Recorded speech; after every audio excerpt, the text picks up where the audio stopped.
मराठा समाजाच्या आंदोलनानंतर शासनानं जो जी-आर काढलेला आहे त्या संदर्भामध्ये आता ओबीसी नेत्यांमध्ये त्याचे पडसाद उमटायला लागलेले आहे. अनेकांनी त्याला विरोध केलेला आहे, तर काहींनी कोर्टामध्ये जाण्याचा निर्णय घेतलेला आहे. या संपूर्ण मुद्द्यांवर बोलण्यासाठी ओबीसीचे नेते प्रकाश अण्णा शेंडगे आपल्याबरोबर आहे. आपण त्यांच्याकडून जाणून घेऊया. खरं तर अनंत चतुर्दशी कालच झालेली आहे, त्यामुळे अनेक जण असं म्हणत होते काल परवाच झालेली असल्यामुळं की वकील उपलब्ध नाही आहेत. तर आत्ता काय भूमिका आहे तुमची? कसं आहे, ज्यावेळी दरांगेंचं आंदोलन जे आहे प्रचंड मोठा दबाव महाराष्ट्र शासनावरती त्यांनी वाढवला, त्यावेळी आम्हाला कुणकुण लागली होती की महाराष्ट्र शासन अशा प्रकारे एखादा जी-आर काढण्याच्या तयारीमध्ये आहे. आणि म्हणून आम्ही एक 2 दिवस आधीच आम्ही बैठक घेतली. जवळजवळ 550 महाराष्ट्र तमाम ओबीसी नेत्यांची बैठक आम्ही भुजबळ साहेब नेतृत्वाखाली घेतली. आणि त्याच्यावेळी त्यामध्येच आम्ही निर्णय केला की जर शासनानं या दबावाला बळी पडून जर जी-आर काढलाच तर मग मात्र त्याला आम्ही कोर्टामध्ये आव्हान देण्याचा जो आहे निर्णय आम्ही त्या दिवशीच घेतला होता. त्या दिवशी आम्ही आंदोलनाची भूमिका जी आहे तीसुद्धा आम्ही जाहीर केलेली आहे. अशा एका प्रकारे न्यायालयीन लढाई आणि रस्त्यावरची लढाई ह्या दोन्ही लढाया ज्या सुरू करण्याचा निर्णय जो आहे त्या बैठकीत आम्ही भुजबळ साहेबांच्या नेतृत्वामध्ये आम्ही केलेला आहे. आता ही याचिका जी आहे गेल्या 2-3 दिवस कोर्टाला सुट्ट्या असल्यामुळे वकील उपलब्ध होत नव्हते. त्याचप्रमाणे कागदपत्रांची जी पूर्तता जी आहे जुळवाजुळव जी आहे, कारण अनेक आयोगाने जे आहे हा मराठा समाज कसा मागासवर्गाचे निकष पूर्ण करत नाही आहे याचे अहवाल त्यांनी दिलेले आहेत. त्याचप्रमाणे अनेक हायकोर्टाचे निकाल आहेत, त्याच्यामध्ये कुणबी आणि मराठा हे दोन्ही वेगळे आहेत. अशा प्रकारचे निकाल त्या ठिकाणी दिलेले आहेत. सुप्रीम कोर्टाचे निकाल आहेत. हे सगळे कागदपत्राची जुळवाजुळव करून ही याचिका जी आम्ही दाखल करत आहोत, ही याचिका जी आहे आम्ही सगळ्यांच्या माध्यमातून समीर भुजबळ जे आहेत त्यांनाही जबाबदारी देण्यात आलेली आहे. आणि माझ्या मते 1-2 दिवसामध्ये, कारण एकदम घाई करण्याचा अर्थ नाही, एखादी उशीर झाला तर चालेल, पण आमची याचिका जी आहे ती पूर्णपणे हा जी-आर जो आहे कसा बेकायदेशीर जो आहे हा नक्कीच आम्ही कोर्टाला आम्ही पटवून देण्यामध्ये आम्ही यशस्वी होऊ. आणि वास्तविकता तसं बघायला प्राथमिक दृष्ट्या बघायला गेलं तरीसुद्धा हा जी-आर जो आहे हा कुठल्याच ह्याच्यावर टिकू शकत नाही. कारण स्वतंत्र भारताची घटना जी आहे त्या घटनेमध्ये कुठेही अशा निजामाचे गॅजेटियर किंवा मोगलाचे गॅजेटियर जे आहेत ना त्याच्या आधारे एखाद्याला मागासवर्गीय ठरवण्याची प्रक्रिया जी आहे ती घटनेमध्ये कुठंच नमूद केलेली नाही. घटना काय म्हणते, ट्रिपल टेस्ट केली गेली पाहिजे. एक तर तुम्हाला मागासवर्गीय सिद्ध करावं लागेल, त्यासाठी राज्य मागास आयोगानं तुमचं सर्वेक्षण करून ते सिद्ध करावं लागतं. आता महाराष्ट्रामध्ये जवळजवळ 4 आयोगांनी हे मराठा समाज मागासला नाही सिद्ध केलं. गायकवाड कमिशन त्यानंतर नेमलं गेलं. गायकवाड कमिशनचे अध्यक्ष मराठा समाज नेमले गेले आणि त्यांनी मात्र अहवाल दिला की मराठा समाज मागासलेला.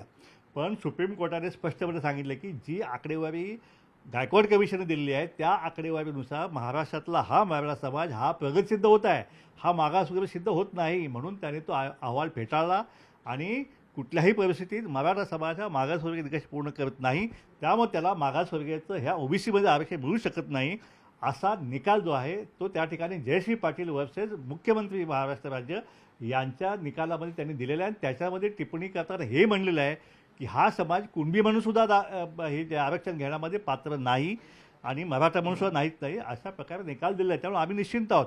हा जी-आर जो आहे हा जी-आर फक्त मराठा समाजाला खुश करण्याकरता, त्यांना मुंबईतून घालवून देण्याकरता हा जी-आर जो आहे तो हा जी-आर सरकारने काढलेला आहे. पण त्याचा जो खालचा ऑपरेटिव्ह पार्ट जो हा गेजेटिव्ह हा एक पार्ट आहे, पण त्याच्यापेक्षा भयानक आमच्या जास्त घातक जो पार्ट आहे तो शेवटचा पार्ट आहे. त्याच्यामध्ये त्यांनी नातेसंबंध आणि कुळ आणि प्रतिज्ञापत्र ह्याच्यावरती अख्खी जमात जी आहे, अख्खा मराठा समाजाला कुणबी दाखले द्यायचं, हा जो प्रकार जो आहे ह्याला आमचं मूळ ऑब्जेक्शन आहे. आणि हे आम्ही कोर्टात कुठल्याही आव्हान देणार आहोत. आणि अशा प्रकारची प्रक्रिया जी आहे, नुसत्या प्रतिज्ञापत्रावरती एखाद्याला मागासवर्गीय करता येतं एवढी सोपी प्रक्रिया आपल्या या देशामध्ये या घटनेमध्ये नाही आहे.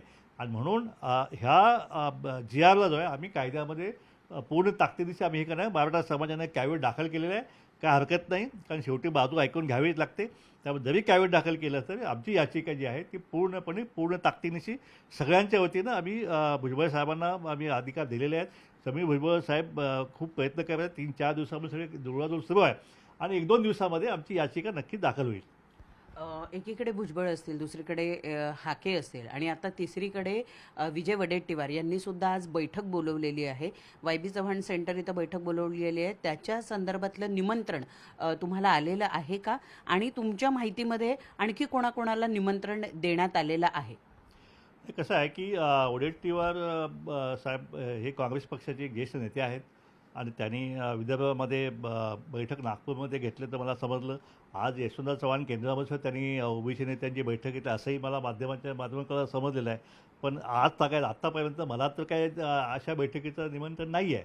परंतु माझी ह्या माध्यमातून माझी एक विनंती आहे सगळ्याच नेत्यांना, सगळ्याच पक्षाच्या नेत्यांना, आपल्या पक्षांचे ज्या भूमिका असतील त्या भूमिका बाजूला ठेवून माझ्यामध्ये सगळ्यांनी ओबीसींच्या कल्याणासाठी, हितासाठी एकत्रितपणे येऊन एकत्रित लढा देणं आवश्यक आहे. आता यापूर्वी आम्ही ऑलरेडी 550 नेत्यांनी म्हणून भुजबळ साहेबांच्या नेतृत्वाखाली एक लढा आम्ही उभा केलेला आहे. लढा सुरू झालेला आहे. आज रस्त्यावरची लढाई सुरू आहे, न्यायालयीन लढाईसुद्धा सुरू आहे. आणि अशावेळी एकत्रितपणे लढणं जे आहे ते अतिशय महत्त्वाचं आहे. म्हणून माझी विनंती आहे, मग तायवाडे साहेब असतील किंवा वडेट्टीवार साहेब, सगळ्यांना माझी विनंती आहे की आपण एकत्रितपणे हा लढा लढणं अतिशय आवश्यक आहे. पण ही मग ओबीसी नेत्यांमध्ये फूट पडत आहे असं नाही वाटत का? म्हणजे एकीकडे जर मराठा आंदोलक बघितले तर म्हणजे सगळे राजकीय पक्षाचे आमदार असतील, खासदार असतील, मनोज जरांगे पाटील यांच्या नेतृत्वामध्ये एकत्रित येताना दिसतात. परंतु दुसरीकडे ओबीसी नेते मात्र आपले वेगवेगळे तंबू ठोकून वेगवेगळ्या तंबूमध्ये बसून आंदोलन करतात. हे त्यामुळे ओबीसी नेत्यांमध्ये एकजूट नाही हे पुन्हा एकदा सिद्ध होत आहे. हे पहा, डिवाइड अँड रूल हा एक राजकारणाचा एक भाग आहे आणि शासन त्याच्यामध्ये यशस्वी होताना दिसत आहे. कारण आता उद्या एक बैठक लागलेली आहे तायवाडे साहेबांच्या संघटनेची. त्याला फक्त त्यांच्याच संघटनेच्या यांना बोलवलेलं आहे, मागण्या ओबीसींच्या, पण बोलवले फक्त एका संघटनेला. हा काय प्रकार चालू आहे? त्यामुळं ओबीसी समाजाने सुद्धा जी काय भूमिका घ्यायची असेल ते सगळ्यांनी एकत्रितपणे घ्यायला पाहिजे.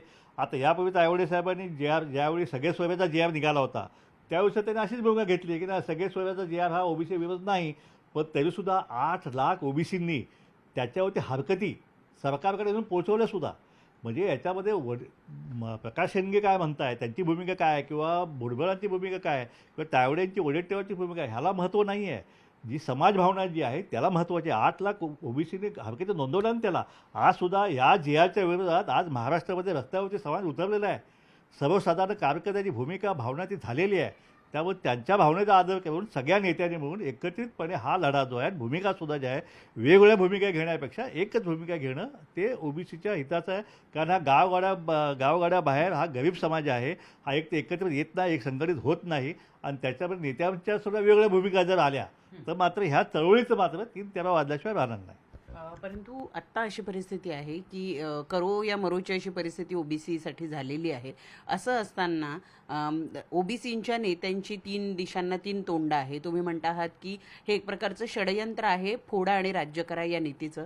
मग नेमकं हे फोडा आणि राज्य करा नेमकं करतंय कोण? आता उद्याची बैठक तर शासनाच्या मार्फतच चालू आहे ती काय. त्यानंतर आता काही नेते कुठल्या पक्षाचे ज्येष्ठ नेते आहेत, त्यांच्या भूमिका वेगळ्या असू शकतात. यापूर्वीचा ज्यावेळी महाआघाडी मेळावे झाले होते त्यावेळी मी सगळ्या नेत्यांना एकत्र स्टेजवरती आणलं होतं. त्यामध्ये वडेट्टीवार साहेब होते, त्यानंतर पडळकर होते, जानकर होते, सगळे आम्ही, पंकजा ताईलासुद्धा मी बोलवलं होतं. मी सांगलीमध्ये तर मी वडेट्टीवार साहेबांचे मोठे फोटो बॅनर लावले होते, पण त्यांनी त्यांच्या काय अडचणी असू शकतील ते आले नाहीत काय.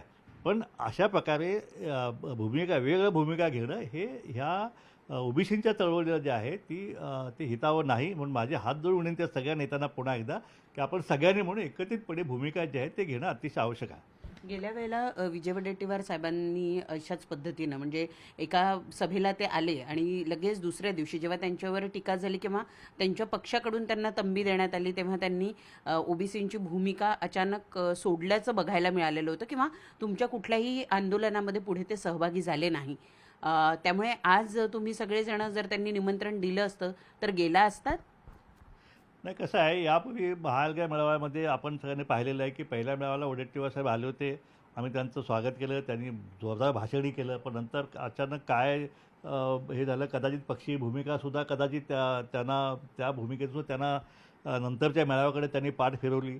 मी तर सांगलीला त्यांना इतकं आवर्जून त्यांना बोलवलं होतं, बॅनर टाकले, फोटो टाकले मोठमोठे, पण तरीसुद्धा त्यांची अडचण होती, झाली अशी अडचण. पण आता जी परिस्थिती जी आहे, आता परिस्थिती हा ओबीसी आरक्षण कायमस्वरूपी संपुष्टात येण्याचा हा जो एक आघात जो आहे, हा आघात ह्या समाजावर झालेला आहे. अशावेळी मात्र जे काय वैयक्तिक भूमिका असतील, माझी वेगळी भूमिका आहे. भुजबळ साहेब एका पक्षाचे नेते आहेत, त्यांना सुद्धा विनंती केली, तुमची पक्षीय भूमिका, तुमचं सरकार, तुमचं मंत्रिपद हे सगळं बाजूला ठेवून ओबीसीसाठी मात्र आता रस्त्यावर उतरायला पाहिजे आणि त्यांनी ते मान्य केलं. अशीच भूमिका जी आहे सगळ्या नेत्यांनी एकत्रितपणे घ्यावी, अशी भूमिका सर्वसाधारण कार्यकर्त्यांची आहे. आम्ही बैठक झाली, त्या बैठकीमध्ये आम्ही सगळे नेते, त्यामध्ये हाके होते, मी होतो, भुजबळ साहेब होते, आमचे कुणबी समाज नेते होते, अगदी समाजाचे नेते दशरथ पाटील होते, सगळे सगळे पण एकत्रित होते आणि एक चांगला मेसेज त्यामुळे महाराष्ट्रामध्ये गेला. आणि असाच मेसेज जो आहे तो समाजामध्ये जाणं अतिशय आवश्यक आहे. आणि म्हणून या पुढच्या भूमिका ज्या आहेत सगळ्या नेत्यांनी, मी स्वतःहून प्रयत्न केले की सगळ्या नेत्यांनी पुन्हा एकदा एकत्रित येऊनच हा एल्गार जो आहे, हा ओबीसीचा एल्गार महाराष्ट्रामध्ये पुन्हा एकदा, कारण एकदा हे जर आता हे आरक्षण जर टिकलं काय, तर मात्र ओबीसी जो आहे, ओबीसीचं आरक्षण महाराष्ट्रातलं कायमस्वरूपी संपुष्टात आल्याशिवाय राहणार नाही. भले सरकार वेगळी भूमिका मांडत आहे, तायवाडी वेगळी भूमिका मांडत आहे, आणखीन कोणी भूमिका मांडत आहे की हा जी लागू होत नाही किंवा ओबीसीनुसार होत नाही, पण सर्वसाधारण समाजाची भावना ही झालेली आहे. आणि कायदेशीरसुद्धा सल्ला जो आहे तो आम्ही या बाबतीत घेतलेला आहे. आणि त्यामुळे ह्या जी आरला कोर्टामध्ये आव्हान दिल्याशिवाय आमच्यापुढे दुसरा पर्याय नाही. एक तर रस्त्यावरची लढाई आणि ही लढाई, जोपर्यंत जी आर परत घेत नाही, मागे घेतला जात नाही किंवा विड्रॉ केला जात नाही, तोपर्यंत आता हा लढा जो ओबीसीचा अस्तित्वाचा लढा जो आहे तो आम्हाला लढावाच लागेल. धन्यवाद आमच्याशी संवाद साधल्याबद्दल. तर हे होते ओबीसी नेते प्रकाश अण्णा शेंडगे, ज्यांनी इथे भूमिका स्पष्ट केलेली आहे की ओबीसी नेत्यांनी आत्ता करो किंवा मरो अशी परिस्थिती निर्माण झालेली असताना वेगवेगळी आंदोलनं करण्यापेक्षा किंवा वेगवेगळी भूमिका घेण्यापेक्षा एकत्रित येऊन भूमिका घेणं गरजेचं आहे. आणि राहिला मुद्दा न्यायालयामध्ये या सगळ्या प्रक्रियेला आव्हान देण्याचा, तर येत्या 1-2 दिवसामध्ये या संदर्भामध्ये न्यायालयात आव्हान दिलं जाईल असं त्यांनी या ठिकाणी सांगितलं आहे. व्हिडिओ जर्नलिस्ट हर्षदसह प्रणाली कापसे, न्यूज 18 लोकमत, मुंबई.